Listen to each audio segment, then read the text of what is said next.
Harjot Singh ji, Harvard university ਦੀ funding freeze, ਹੋਰ university ਦੀ funding freeze ਨੂੰ ਲੈ ਕੇ ਕਾਫੀ ਰੌਲਾ ਜਿਹੜਾ ਉਹ ਚੱਲ ਰਿਹਾ ਆ।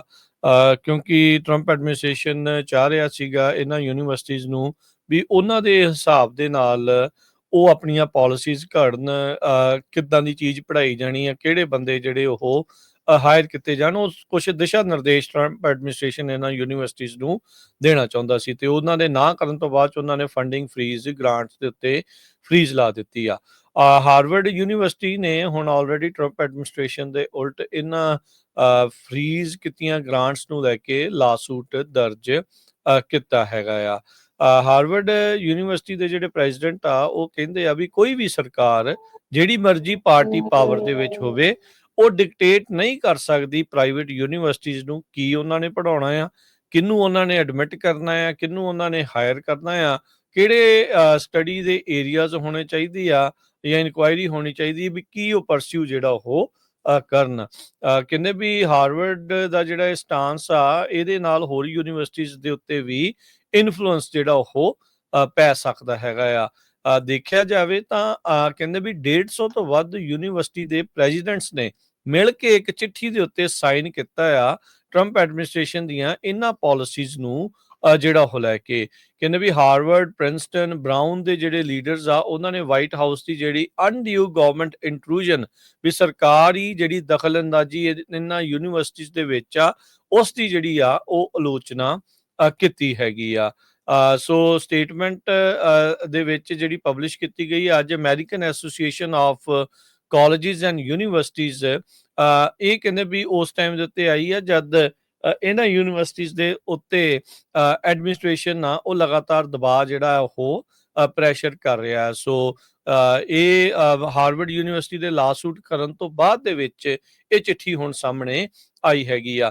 ਕਹਿੰਦੇ ਵੀ ਵੱਡੇ ਜਿਹੜੇ ਸਟੇਟ ਸਕੂਲਸ ਤੋਂ ਲੈ ਕੇ ਆਈਵੀ ਲੀਗ ਇੰਸਟੀਟਿਊਸ਼ਨਸ ਦੇ ਨਾਲ ਹਾਰਵਰਡ, ਪ੍ਰਿੰਸਟਨ ਤੇ ਬਰਾਊਨ ਯੂਨੀਵਰਸਿਟੀ ਦੇ ਆਪਣੇ ਜਿਹੜੇ ਪ੍ਰੈਜ਼ੀਡੈਂਟਸ ਆ, ਉਹਨਾਂ ਨੇ ਵੀ ਇਹ ਚਿੱਠੀ ਦੇ ਉੱਤੇ ਸਾਈਨ ਕੀਤੇ ਆ। ਉਹ ਕਹਿੰਦੇ ਵੀ ਸਾਡੀ ਸਾਰਿਆਂ ਦੀ ਇੱਕ ਆਵਾਜ਼ ਆ ਤੇ ਅਸੀਂ ਕੰਸਟਰਕਟਿਵ ਅੰਗੇਜਮੈਂਟ ਜਿਹੜੀ ਆ ਐਡਮਿਨਿਸਟ੍ਰੇਸ਼ਨ ਦੇ ਨਾਲ ਚਾਹੁੰਦੇ ਆ।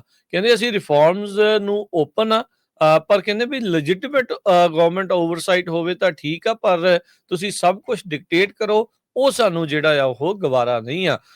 ਰਾਸ਼ਟਰਪਤੀ ਟਰੰਪ ਹੋਣਾ ਨੇ ਬੀਤੇ ਦਿਨਾਂ 'ਚ ਹਾਰਵਰਡ ਯੂਨੀਵਰਸਿਟੀ ਦੇ ਜਿਹੜੇ $2.3 ਬਿਲੀਅਨ ਦੀਆਂ ਜਿਹੜੀਆਂ ਫੈਡਰਲ ਫੰਡ ਸੀਗੀ, ਉਹਨਾਂ ਦੇ ਉੱਤੇ ਫਰੀਜ਼ ਲਗਾ ਦਿੱਤੀ ਸੀ। ਖਾਸ ਤੌਰ ਦੇ ਉੱਤੇ ਦੇਖਿਆ ਜਾਵੇ ਤੇ ਇਹਨਾਂ ਯੂਨੀਵਰਸਿਟੀ ਦੇ ਉੱਤੇ ਗਾਜ ਜਿਹੜੀ ਪ੍ਰੋ ਪੈਲਸਟੀਨ ਪ੍ਰੋਟੈਸਟ ਹੋਣ ਤੋਂ ਬਾਅਦ ਦੇ ਵਿੱਚ ਹੀ ਜਿਹੜੀ ਡਿੱਗਣੀ ਆ ਉਹ ਸ਼ੁਰੂ ਹੋਈ ਹੈਗੀ ਆ। ਸੋ ਇਸ ਲਾਸੂਟ ਦੇ ਵਿੱਚ ਤੇ ਸਟੇਟਮੈਂਟ ਕਹਿੰਦੇ ਵੀ ਲਗਾਤਾਰ ਜੇ ਦੇਖਿਆ ਜਾਵੇ ਤਾਂ ਟਰੰਪ ਐਡਮਿਨਿਸਟ੍ਰੇਸ਼ਨ ਦੇ ਮੂਹਰੇ ਇਹ ਖੜਨ ਦੀ ਜਿਹੜੀ ਕੋਸ਼ਿਸ਼ ਆ ਉਹ ਕਰ ਰਹੇ ਹੈਗੇ ਆ। AACU ਤੇ American academy of arts and science, ਉਹਨਾਂ ਨੇ ਪਿਛਲੇ ਹਫ਼ਤੇ ਕਿਹਾ ਸੀਗਾ ਵੀ ਅਸੀਂ ਇਹਨਾਂ ਸਾਰੀਆਂ ਚੀਜ਼ਾਂ ਦੇ ਉਲਟ ਇਕੱਠੇ ਹੋ ਕੇ ਇੱਕ ਫੈਸਲਾ ਜਿਹੜਾ ਉਹ ਲੈਣ ਜਾ ਰਹੇ ਆ, ਤੇ ਅੱਜ ਚਿੱਠੀ ਦੇ ਰੂਪ ਦੇ ਵਿੱਚ ਤੇ ਲਾਸੂਟ ਦੇ ਰੂਪ ਦੇ ਵਿੱਚ ਜਿਹੜਾ ਉਹ ਆਪਣੇ ਸਾਹਮਣੇ ਨਜ਼ਰ ਆ ਰਿਹਾ ਆ। ਜੇ ਦੱਸਦੇ ਜਾਈਏ ਤਾਂ ਹਰਜੋਤ ਸਿੰਘ ਜੀ, ਸਭ ਤੋਂ ਜ਼ਿਆਦਾ ਜਿਹੜਾ ਫੈਡਰਲੀ ਫਾਈਨੈਂਸਡ ਯੂਨੀਵਰਸਿਟੀਜ਼ ਦੇ ਵਿੱਚ ਜੌਨ ਹੌਪਕਿਨ ਯੂਨੀਵਰਸਿਟੀ ਆ, ਜਿਹਨੂੰ 11.8 ਬਿਲੀਅਨ ਜਿਹੜੇ ਆ ਉਹ ਮਿਲਦੇ ਆ, ਤੇ ਬਾਕੀ ਹੋਰ ਪਾਸੇ ਉਹਨੂੰ 1.8 ਬਿਲੀਅਨ ਮਿਲਦੇ ਆ। ਹਾਰਵਰਡ ਯੂਨੀਵਰਸਿਟੀ ਨੂੰ 2.5 ਬਿਲੀਅਨ ਜਿਹੜਾ ਆ ਉਹ ਸਰਕਾਰ ਵੱਲੋਂ, ਤੇ 2.7 ਬਿਲੀਅਨ ਜਿਹੜੇ ਉਹਨਾਂ ਦੇ ਵੱਖਰੇ ਤੌਰ ਦੇ ਉੱਤੇ ਆ। ਇਸੇ ਤਰੀਕੇ ਦੇ ਨਾਲ UC ਸੈਂਡੀਏਗੋ ਜਿਹੜੀ ਆ, ਉਹਨੂੰ 3.6 ਬਿਲੀਅਨ ਫੈਡਰਲ ਗ੍ਰਾਂਟਸ ਦੇ ਵਿੱਚ, ਤੇ 2.5 ਬਿਲੀਅਨ ਉਹਨੂੰ ਹੋਰ ਥਾਵਾਂ ਤੋਂ ਜਿਹੜੇ ਉਹ ਮਿਲਦੇ ਹੈਗੇ ਆ। ਸੋ ਕਾਫੀ ਜ਼ਿਆਦੀਆਂ ਜਿਹੜੀਆਂ ਯੂਨੀਵਰਸਿਟੀਜ਼ ਆ, ਵੱਡੇ ਕਾਲਜਿਸ, ਆਈਵੀ ਲੀਗ ਕਾਲਜਿਸ ਆ, ਜਿਨ੍ਹਾਂ ਨੂੰ ਫੈਡਰਲ ਗ੍ਰਾਂਟਸ ਤੇ ਫੈਡਰਲ ਫੰਡਸ ਦੇ ਸਹਾਰੇ ਉਹਨਾਂ ਦਾ ਕੰਮਕਾਜ ਜਿਹੜਾ ਉਹ ਚੱਲਦਾ ਆ, ਨਹੀਂ ਤਾਂ ਕੰਮ ਕਹਿੰਦੇ ਆ ਵੀ ਉਹ ਠੱਪ ਹੋ ਸਕਦਾ ਹੈ। ਸੋ ਹੁਣ ਇਹ ਯੂਨੀਵਰਸਿਟੀਜ਼ ਇੱਦਾਂ ਚਿੱਠੀ ਲਿਖ ਕੇ ਜਾਂ ਲਾਸੂਟ ਕਰਕੇ ਟਰੰਪ ਐਡਮਿਨਿਸਟ੍ਰੇਸ਼ਨ ਨੂੰ ਮੁੜ ਦੁਬਾਰਾ ਇਹ ਗ੍ਰਾਂਟਸ ਚਾਲੂ ਕਰਾਉਣ 'ਚ ਕਾਮਯਾਬ ਹੋਣਗੇ ਜਾਂ ਨਹੀਂ, ਇਹ ਦੇਖਣ ਵਾਲੀ ਗੱਲ ਆ। ਪਰ ਜੇ ਮਸਲਾ ਇੱਦਾਂ ਹੀ ਉਲਝਿਆ ਰਹਿੰਦਾ ਆ ਤਾਂ ਜਿਹੜੇ ਵਿਦਿਆਰਥੀ ਇਸ ਟਾਈਮ ਇੱਥੇ ਪੜ੍ਹ ਰਹੇ ਆ ਜਾਂ ਜਿਹੜੇ ਪ੍ਰੋਗਰਾਮਸ ਉੱਤੇ ਚੱਲ ਰਹੇ ਆ, ਉਹਨਾਂ ਦੇ ਉੱਤੇ ਕਾਫੀ ਖਾਸਾ ਜਿਹੜਾ ਉਹ ਭੈੜਾ ਅਸਰ ਪੈ ਸਕਦਾ ਹੈਗਾ ਆ।